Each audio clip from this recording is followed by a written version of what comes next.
Keris Empu Gandring merupakan senjata yang sangat terkenal dari dulu hingga sekarang.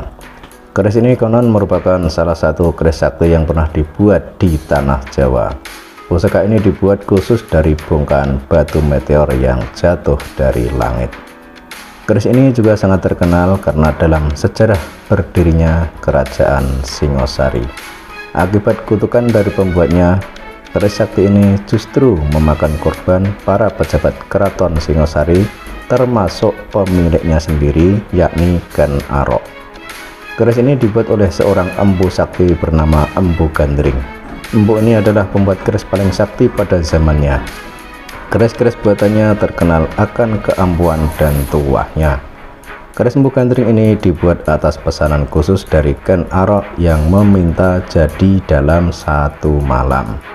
Sebenarnya mustahil dan tidak masuk akal pekerjaan berat ini bisa dirampungkan oleh seorang empu dalam waktu satu malam. Sebilah keris biasanya dibuat 2 hingga 3 bulan. Namun karena permintaan Ken Arok, dengan segenap kekuatan gaib dan kemampuan yang dimilikinya, Empu Gandring pun menyanggupinya.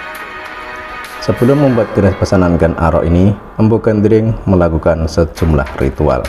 Di antaranya melakukan tirakat puasa dan berbagai ritual dan amalan khusus sebelum memilih bahan untuk membuat keris tersebut agar keris tersebut bertuah. Empu Gandring memilih batu meteor yang jatuh dari langit sebagai bahan untuk kerisnya sehingga memiliki aura yang tinggi. Setelah keris terbentuk, Empu Gandring mencelupkan keris yang masih panas tersebut ke dalam bisa ular. Jadi bahan pembuatan keris adalah batu meteor dari langit, kemudian dicelupkan ke dalam bisa ular. Setelah selesai pekerjaan membuat keris menjadi bentuk dan wujud yang sempurna, bahkan memiliki kemampuan supranatural yang konon dikatakan melebihi keris pusaka-pusaka pada masa itu, Empu Gandring menyelesaikan pekerjaannya membuat sarung keris tersebut. Namun belum lagi sarung tersebut selesai dibuat, Ken Arok datang dan mengambil keris tersebut, dan menurutnya sudah 1 hari dan harus diambil. Kemudian Ken Arok menguji pusaka tersebut, dan terakhir keris tersebut ditusukkannya pada Empu Gandring yang konon menurutnya tidak menepati janji karena sarung keris itu belum selesai dibuat. Selebihnya bahkan dikatakan untuk menguji kemampuan keris tersebut melawan kekuatan supranatural si pembuat keris.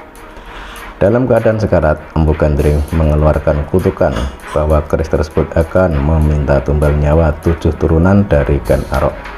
Dalam perjalanannya, keris ini terlibat dalam perselisihan dan pembunuhan elit kerajaan Singosari. Tunggul Ametung merupakan kepala daerah Tumapel, Cikal Bakal Singosari. Saat itu adalah bawahan dari Kerajaan Kediri yang diperintah oleh Kertajaya dengan gelar Dandang Gendis. Tumapel sendiri adalah pecahan dari sebuah kerajaan besar yang dulunya adalah Kerajaan Jenggala yang dihancurkan oleh Kediri, di mana kedua-duanya awalnya adalah satu wilayah yang dipimpin oleh Airlangga. Ken Arok membunuh Tunggul Ametung untuk mendapatkan istrinya yang cantik yang bernama Ken Dedes. Ken Arok sendiri saat itu adalah pegawai kepercayaan dari Tunggul Ametung yang sangat dipercaya. Latar belakang pembunuhan ini adalah karena Ken Arok mendengar dari Brahmana Loh Gawe bahwa barang siapa memperistri Ken Dedes akan menjadi raja dunia. Sebelum Ken Arok membunuh Tunggul Ametung, keris itu dipinjamkan kepada rekan kerjanya yang bernama Kebu Ijo yang tertarik dengan keris itu dan selalu dibawa kemana-mana untuk menarik perhatian umum. Bagi Ken Arok sendiri, peminjaman keris itu adalah siasat agar nanti yang dituduh membunuh Tunggul Ametung adalah Kebu Ijo. Siasat Ken Arok berhasil dan hampir seluruh publik Tumapel termasuk beberapa pejabat percaya bahwa Kebu Ijo adalah tersangka pembunuhan Tunggul Ametung. Ken Arok yang saat itu adalah kepercayaan Tunggul Ametung langsung membunuh Kebo Ijo yang konon dengan keris pusaka itu. Setelah membunuh Tunggul Ametung, Ken Arok mengambil jabatannya memperistri Ken Dedes yang saat itu sedang mengandung dan memperluas pengaruh Tumapel sehingga akhirnya mampu menghancurkan kerajaan Kediri. Ken Arok sendiri akhirnya mendirikan sebuah kerajaan bernama Kerajaan Singosari. Rupanya kasus pembunuhan ini tercium oleh Anusapati, anak Ken Dedes dengan Tunggul Ametung. Anusapati yang diangkat anak oleh Ken Arok mengetahui semua kejadian itu dari ibunya Ken Dedes dan bertekad untuk menuntut balas. Anusapati akhirnya merancang pembalasan pembunuhan itu dengan menyuruh seorang pendekar sakti kepercayaannya bernama Ki Pengalasan. Pada saat menyendiri di kamar pusaka kerajaan, Ken Arok mengamati pusaka kerajaan yang dimilikinya. Salah satu pusaka yang dimilikinya adalah keris tanpa sarung buatan Empu Gandring yang dikenal sebagai keris Empu Gandring. Melihat cacaran darah pada keris tersebut, dia merasa ketakutan. Terlebih terdengar suara gaib dari dalam keris tersebut yang meminta tumbal. Dia ingat kutukan Empu Gandring yang dibunuhnya dan serta-merta membantingnya ke tanah sampai hancur berkeping-keping. Dia bermaksud memusnahkannya, namun ternyata keris tersebut melayang dan menghilang.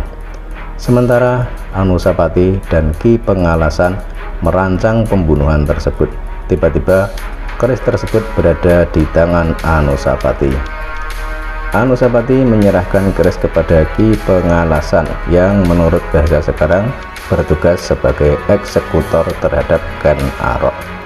Tugas itu dilaksanakannya dan untuk menghilangkan jejak, Anusapati membunuh Ki Pengalasan dengan keris itu. Anusapati mengambil alih pemerintahan Ken Arok, tetapi tidak lama karena Toh Jaya, putra Ken Arok dari Ken Umang, akhirnya mengetahui kasus pembunuhan itu dan Toh Jaya pun menuntut balas. Toh Jaya mengadakan acara sabung ayam kerajaan yang sangat digemari oleh Anusapati. Ketika Anusapati lengah, Toh Jaya mengambil keris Empu Gandring dan langsung membunuhnya di tempat. Toh Jaya membunuhnya berdasarkan hukuman di mana Anusapati diyakini membunuh Ken Arok. Setelah membunuh Anusapati, Toh Jaya mengangkat dirinya sebagai raja menggantikan Anusapati. Toh Jaya sendiri tidak lama memerintah, muncul berbagai ketidakpuasan baik di kalangan rakyat bahkan kalangan elit istana yang merupakan keluarganya dan saudaranya sendiri, di antaranya Mahesa Campaka dan Dyah Lembutal. Ketidakpuasan dan intrik istana ini akhirnya berkobar menjadi peperangan yang menyebabkan tewasnya Toh Jaya. Setelah keadaan berhasil dikuasai, tahta kerajaan akhirnya dilanjutkan oleh Ranggabuni yang memerintah cukup lama dan dikatakan adalah masa damai kerajaan Singosari. Sejak terbunuhnya Toh Jaya, keris Empu Gandring hilang, tidak diketahui rimbanya. Dan satu hal lagi, ternyata konon Ken Dedes juga mati oleh keris Empu Gandring. Demikian kisah singkat ini tentang kisah keris Empu Gandring yang menelan korban cukup banyak karena kutukan dari pembuat keris tersebut. Terima kasih dan salam Nusantara.